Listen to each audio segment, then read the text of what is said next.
Hey guys, this is Deep Cut and I'm here with Might and Magic 10 Legacy. Now this is a game that's, well, I think this was made before Legend of Grimrock or whatever it's called.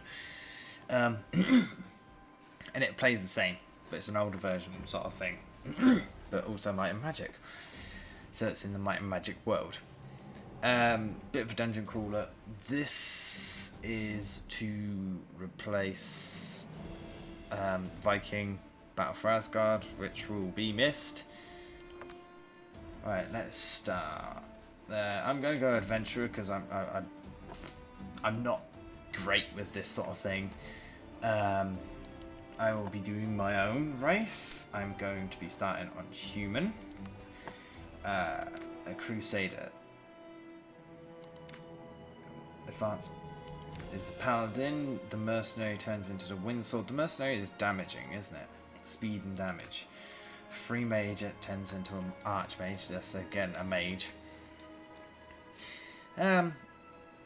Spend all your mana to fully restore the health of all party members. I think I like that.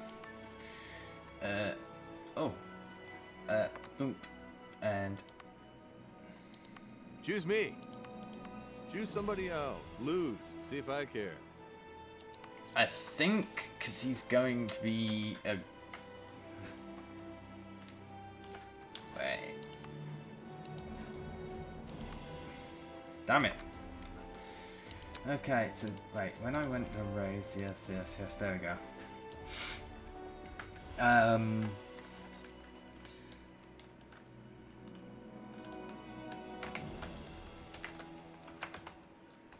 I just remember that name from one of them, but since he's going to be a paladin at one point, and he's going to be my main tank,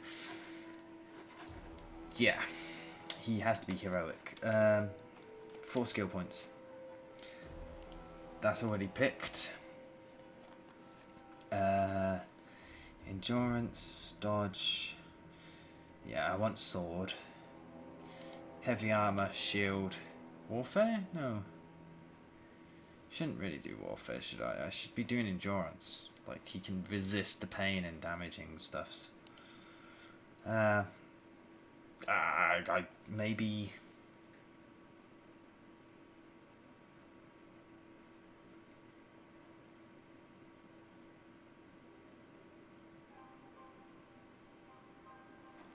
screw it. Since I can't do two-handed with him. That's what I'll choose. So it's like light magic, endurance, shield, heavy armor, warfare, and a sword. So in this case, he's got 5 points. I want to have his vitality and might up to 10. His spirit up to 7. Oh wait, no. I'll try just raising these for now because he's going to be my tank. I'm not really going to use the magic until I actually have it, so I can start upgrading the magic then. Right, the secondary person in my team is going to be a blade dancer, which is damaging, ranger, which is just like long short. The druid is good because she can heal. Look, regenerates 20 to 25 of the character's health with the currently lowest health every turn. Okay, so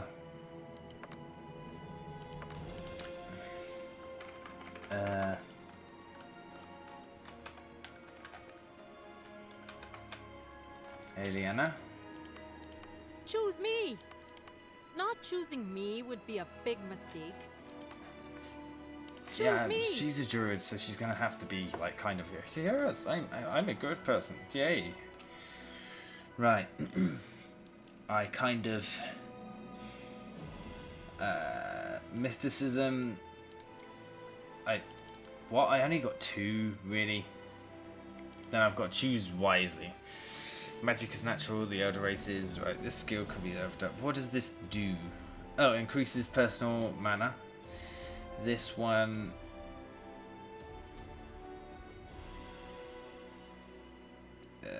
exercise, prepare the body... Oh, so she can restore... she can defend against magical attacks. Oh, make attacks more powerful. I'm sorry, mate. I really want that, but... Oh. I need primordial, though. I have to have primordial. I wouldn't mind getting, like, air and that a lot with her, but I can get the rest from later on. Right, so she's... Yeah, that makes sense, because she's not actually going to be attacking. Well, she will, but with magic. So, right, the last one, second from last one, Dwarf. I know this is taking some time. Defender, no, and I've already got a mage, so I'm going to be going with a Scout, because I think that would work well. Finny, actually that works well.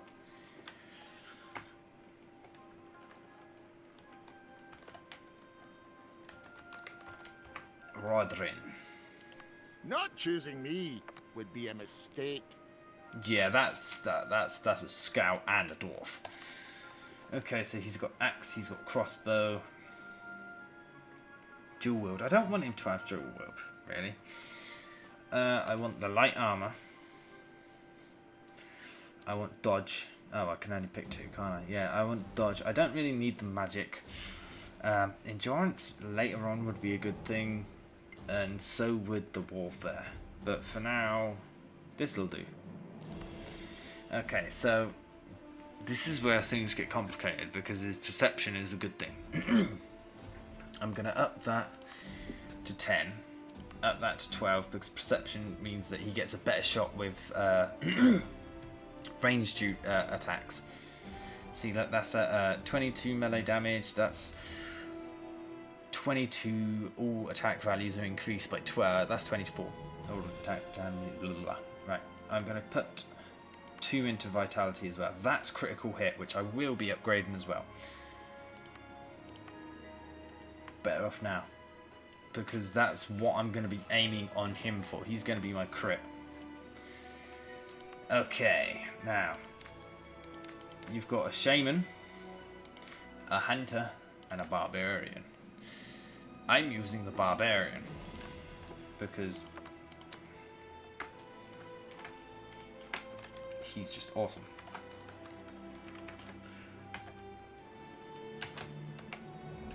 Oh, Karthal.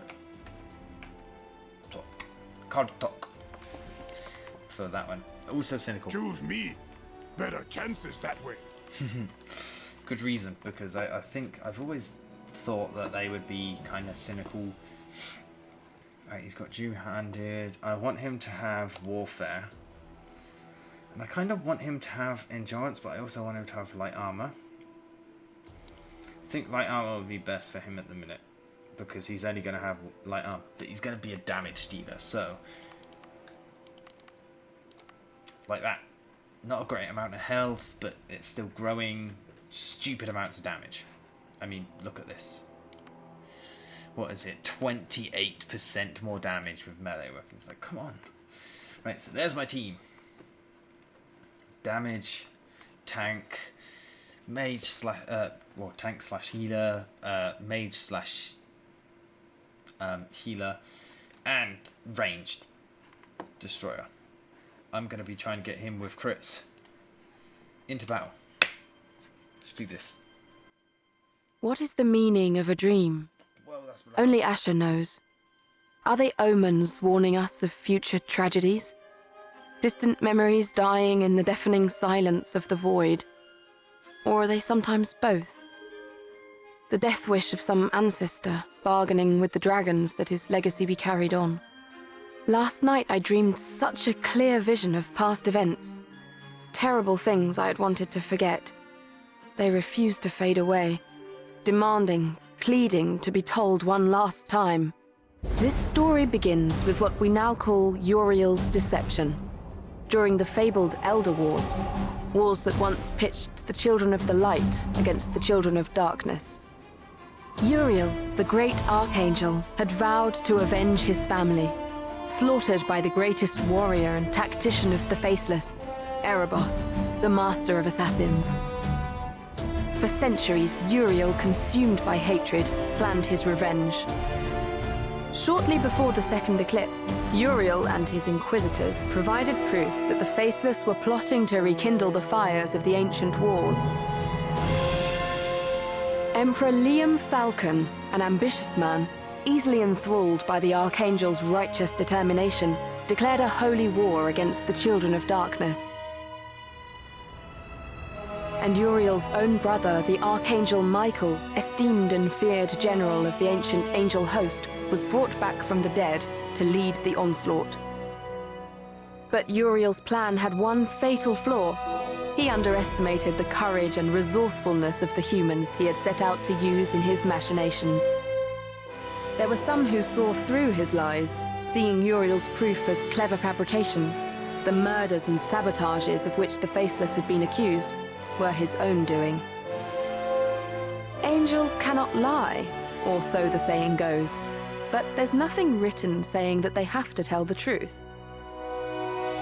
Uriel escaped the justice of the courts, but not the judgment of the dragons. Uriel, Michael, and the Emperor Liam perished in the bloody fires of the second eclipse. But a legacy remained, continuing to poison the Empire. When the true extent of Uriel's deception was revealed, the scandal nearly ripped the once great and holy nation apart. Distrust grew between the Empire and its allies. Dissentful whispers could be heard throughout the hallways of the Imperial Court. And outside of the Empire's borders, the colonies and protectorates were clamoring for independence. In an effort to calm the troubled waters, Liam's heiress, the young Empress Gwendolyn Falcon, proclaimed a series of reforms that were immediately unpopular with the more conservative nobles. These tensions came to a head in the Agyn Peninsula. Once a jewel of the Falcon Crown, the great port of Karthal on the Savage Sea was threatening to secede and join the loose coalition of the Free Cities. Skirmishes were multiplying between the rebels and Imperial garrisons. Brigands were stalking the trade routes, and pirates were raiding the coasts.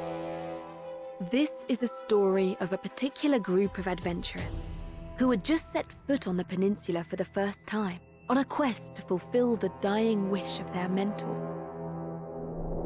They were called raiders, but would soon be known as legends.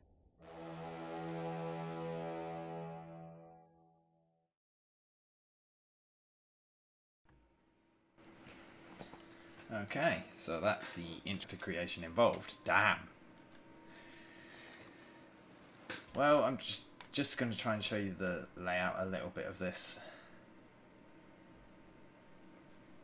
Do not let the name Raiders fool you. They were not mere brigands or adventurers only interested in glory and gold. They believed in a higher calling, an ideal of honor and courage. These values were the legacy of their mentor, Owen, a raider himself, and a veteran of the Battle of Hammer Fall. In a way, it was also their mentor who had led them to the Agyn Peninsula. He had been a son of Karthal, and before his tragic death, he had asked his students to bring back his ashes to the city of his birth, to be buried next to his ancestors. That's fitting, really. To honor their master's wish, they boarded the first ship willing to take them to the west. As they disembarked in the small, peaceful harbour of Sorpigal by the sea, they could not suspect how far this journey was going to take them. Okay, so... Ah, new faces. Very good. I suppose you arrived with the morning tide, with that boat from the east. Welcome to Sorpigal by the sea. You're raiders, are you not? Adventurers? And who are you? Or who you and you are? My bad, I read that wrong. Oh, he doesn't speak now. How rude. Oh, how rude of me. My name is Dustin. I too used to be a raider, but I am retired. Which is something you'll hear a lot here. Sorpingal? I think that's how it was said, is the kind of utterly boring and sunny place where heroes go to spend their old days when they become tired of the endless warring and adventuring. We need to go to Karthal. Oh, I guess the news of the current situation hasn't reached the rest of the world yet. Nobody's going in or out of Karthal, my friends. Karthal. I know from a well-informed source that rebels have taken over the city. They have sealed its gates and closed the harbor while they establish a new government. Alright, quest, looking for work. I'm Looking sure to earn- someone in this town has need of raiders. Yeah, thank you, dwarf. Looking to earn some gold and make a name for yourselves, eh? You should go to the town garrison and ask Captain Maximus. I heard he was looking for some muscle to hire, but I keep forgetting you're new here. Do you want me to show you around? I'm gonna say no because I have done this before. I know my way around. As you wish. The town is not that big anyway. I don't think you'll get lost in any case. I'm pretty sure we'll meet again soon. I sense you're going to make things more interesting around here. Farewell. Right, so yeah, this dungeon crawler, if you notice. So I can go over here and talk to this guy if I wanted, but I don't. What a lovely town. What a lovely town. Ooh, book.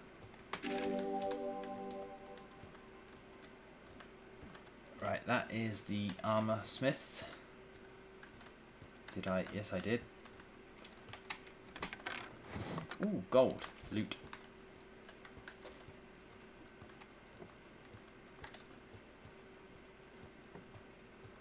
So there are things around this sort of place.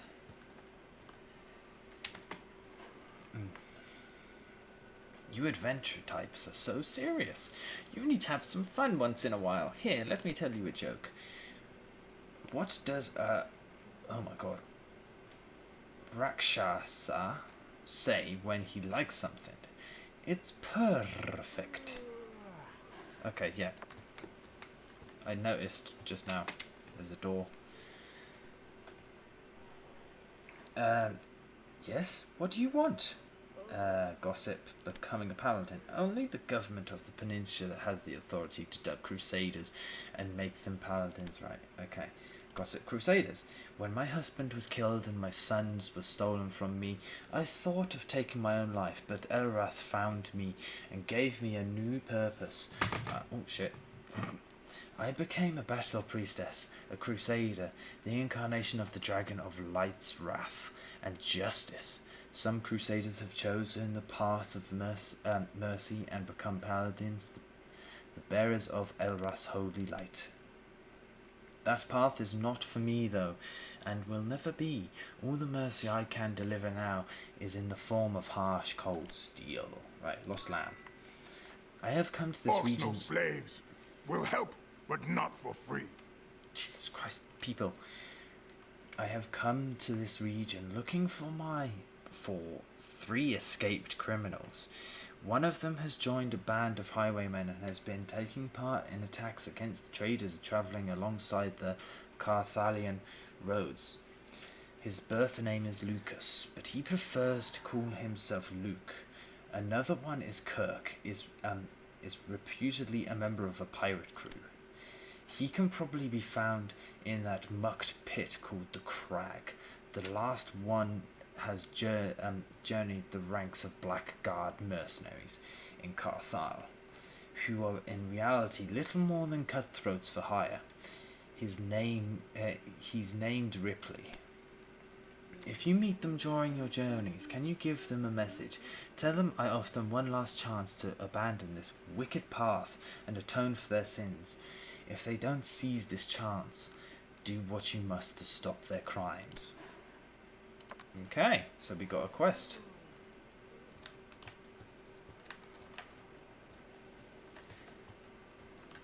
Okay, let's have a look at the rest of this place. This place is like potions and talismans. Oh, I'm training in magical focus, but I've got to level it up first. and identify equipment. So look, you've got potions, mages stuff, some insta spells, and like talismans, stuff like that. So before I left the academy, I was an alchemist of House Materia. One of the main magical orders we specialize in magical objects, potions, and constructs, like golems or titans. We're still a small house, though House Eternia of Albertil holds the greatest military power, and House Anima has the greatest number of academies. But one day, I'm telling you, the alchemists will be a force to be reckoned with.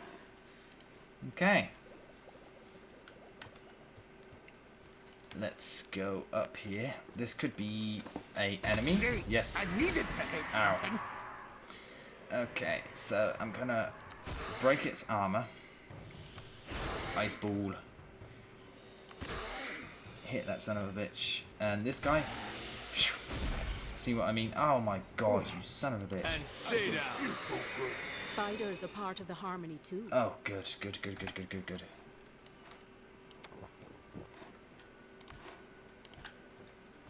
Damn it, man. So damaging, it's so annoying. There's nothing there. Nothing there. Blue liquid. Well, if I remember correctly, like, blue liquid gives defense against water. So she's been the strongest, him the weakest against magic, he's gonna get it. Wow, okay. Gold, good. Let's have a look who's in here. Okay, gossip, Karthal. Karthal has been an imperial colony since the days of Brian Falcon. Some say it was a gift from the angels to celebrate Brian's conversion to Elrath. But during the last century, Karthal's culture has grown very distant from the imperial way of life and has been increasingly subjected to the influence of the Seven Cities. I'm not really surprised that they want their independence out of sight, out of mind, as I always say. Okay, imperial reforms, separating the church from the state.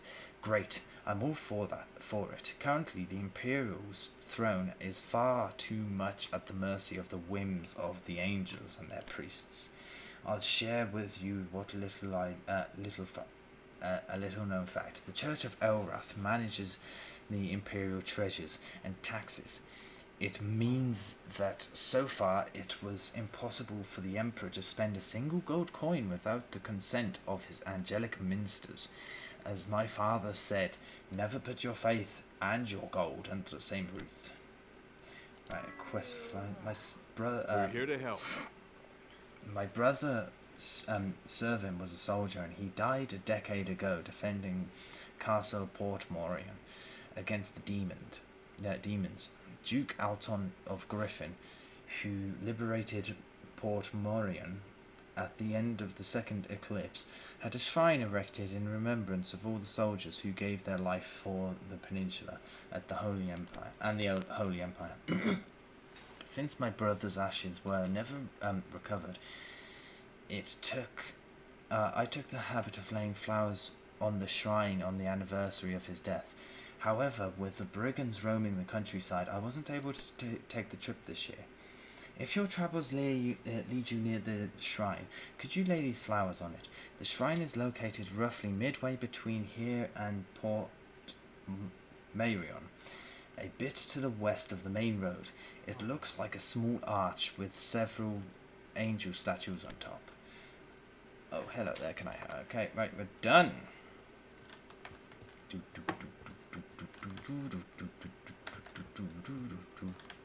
Yeah, the playthrough, the video thing at the start, I'm going to turn that right down because that nearly blew my eardrums. So you guys, I'm going to try and save you just a little bit. Another book.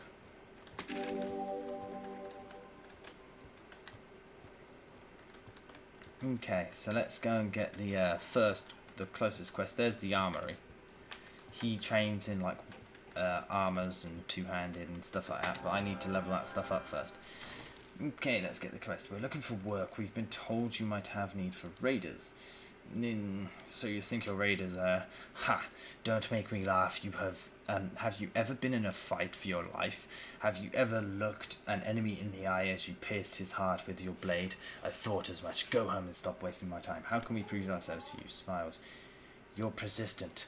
I'll give you that. Good. That's one of the qualities you'll need to survive as raiders. I'll tell you what. I'll give you a simple task, and we'll see if you can manage it. If you succeed, we can talk more of serious jobs. What do you say? Don't worry, I won't ask you to go kill rats in a cellar. Spider quest. Okay. A couple of villagers have disappeared lately, and my best lead is a drunkard who claims he spotted spiders coming out of the town's well at night. I didn't believe him until I saw the eight-legged freaks with my own eyes. Nasty things. So you and we're going to descend down that well and clear the nest. You're not afraid of a few spiders, are you? Oh, by the way, and by spiders, I mean big ones. Right, let's go. So what does he do? Hyling attempts to block the first two ranged or melee strikes directed at your party each turn. The block chance is 50%. Okay, yeah, you can have two Hylings. There's the other Hyling spot. Which isn't a bad thing. He's another person you can hire, but I don't need it right now. I want to explore the rest of this place, because there are things that I can get. Like this barrel. Green liquid. Okay. Since he got poisoned... it's against... Yes! Training center. Okay, I don't really want to go in the training center at the minute. I knew it. I'll do all of that. Oh, I can't go in there. Alright, because this episode's getting a bit long, here's the well. And we shall be entering the spider's lair in the next episode. I hope you're enjoying this so far. I mean, I know it's been kind of boring because any game that you start with is kind of slow, unless it's sort of like a free run game. But if you are enjoying this, leave a like. If you didn't like it, leave a dislike, say why. And if you want to say something